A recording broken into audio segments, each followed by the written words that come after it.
Hey, how's it going everybody? In this video, we're gonna learn formatting in HTML. So let's get started. And if you wouldn't mind, please help me out by smashing the like and subscribe button. Well, before we start the video, let's talk a little about formatting. What is formatting? So formatting are some tags that are used to customize the text. Like it makes the text bold, italic, small, marked, or even deleted. So let's look at some example and make it clear. So the first tag we're gonna learn is the B tag. So whatever inside the B tag is shown as bold. So let's look at an example. Let's add our B tag. And inside them, let's write this is a bold text. Now, if we go to our web page, we can see this is much bolder than the previous one. So yeah, that's how our B tags work. So the next tag we're gonna learn is gonna be the strong tag. So let's write an example. Let's write strong. There we go. And let's write something. This is a strong text. There we go. And as we can see, there is not much difference because the strong tag is used to define that the text inside it is important. So this is usually shown in bold font. And that is how our strong tag works. So the next tag we're gonna learn is gonna be the I tag. So what this does is it makes text inside it italic. So let's look at an example. Let's write something in the new I tag. So let's write this is an italic text. So if we come to our web page, we can see this is a little bent than normal. So yeah, that is how our italic tags work. So the next one we're gonna learn is the EM tag. So there's not much of a difference like the bold and the strong tag. So the text inside the EM tag is a little emphasized and it's usually shown in italic. Let's write our EM tag and then inside it we can write this is an emphasized text. There we go. Now if we see there is not much of a difference if we write our I tag as well, let's write this is italic. So as we can see, there is not much of a difference between the two, like the bold and the strong one. And you can use both of them depending on the situation. So you're gonna use the EM tag when you're trying to tell someone that this is more important than the regular italic one. So that is how our EM tags work. So the next tag we're gonna learn is the small tag. So let's say we want to make some text smaller. So to do that, we're gonna use the small tag. There we go. And inside it, we're gonna write something. Let's write this is a small text. There we go. And here, if we come back to our web page, we can see this is a lot smaller than the normal one. Let's look at another example. So let's say we want to make it bold, italic, and small. To do that, we're gonna use the B tag, the I tag, and the small tag. There we go. And we can make it easier to look by separating in different lines. So we can press enter to do that. There we go. And here, let's write something. Let's write this is a triple formatted tag. There we go. So here, if we go to our web page, let me zoom in a little bit.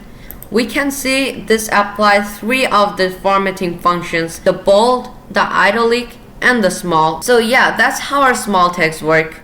So we're back with another tag. So this tag is called the mark tag. So let's say we want to say our favorite color is blue, as my favorite color is blue. So let's write something in a paragraph tag this time. So let's write blue is my favorite color. There we go. Let's say we want to make the color blue marked or highlighted. So to do that, we're gonna use the mark tag. So this time we're not marking the whole paragraph. We're just marking this word. So to do that, let's create our mark tag.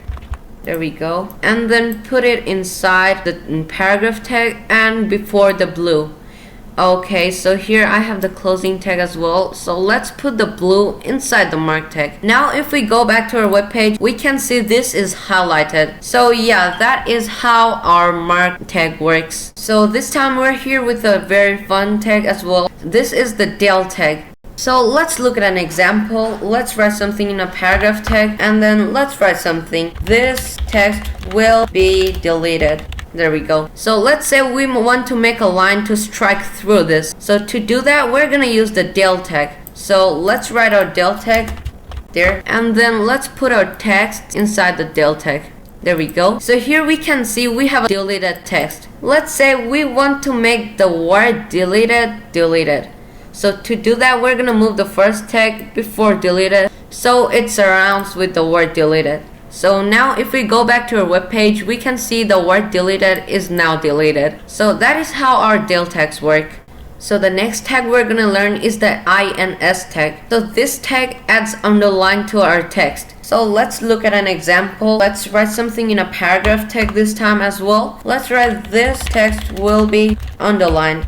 Here we have our text, and let's say we want to make the whole text underlined. So to do that, we're gonna use the ins tag, and then let's insert our ins tag. There we go. And if we take this and drag inside our ins tag, we can see now this text is underlined. So that is how our ins tag works. So here we have another tag, which is the subscript tag. This tag is very important when you're writing some chemistry formula. So let's look at an example. Let's write something in a paragraph tag again. Let's write the molecule of water is H2O. Here we go. Now we can see this is not really correct because the 2 should be downwards. So to do that, we're gonna use the sub tag. So to use the sub tag, we're gonna select the text we're gonna use, and then before it, we're gonna add some space so it makes it better, and write our sub tag. There we go. So we only want our 2 to be downwards. So we're just gonna drag the 2 inside the sub tag. And then if we come to our web page, we can see the H2O is now a formula. The 2 is now a little bit downwards. So that is how our sub tag works. So the last tag we're gonna learn in this video is the superscript tag. So what is the use of it? So it makes the text go a little bit upwards. So let's look at an example. So let's write something in a paragraph tag, and then let's say this is going to go upwards. So this time, let's say we only want our upwards to go upwards. To do that, let's create some space and write our sub tag. There we go. And as we want upwards to go upwards, we're gonna drag inside the sub tag. And now we can see the upwards is now heading upwards. So that is how our sub tag works. So that's it for today's video. If you liked it and want to appreciate my effort, you can click the like button and subscribe if you think HTML is fun.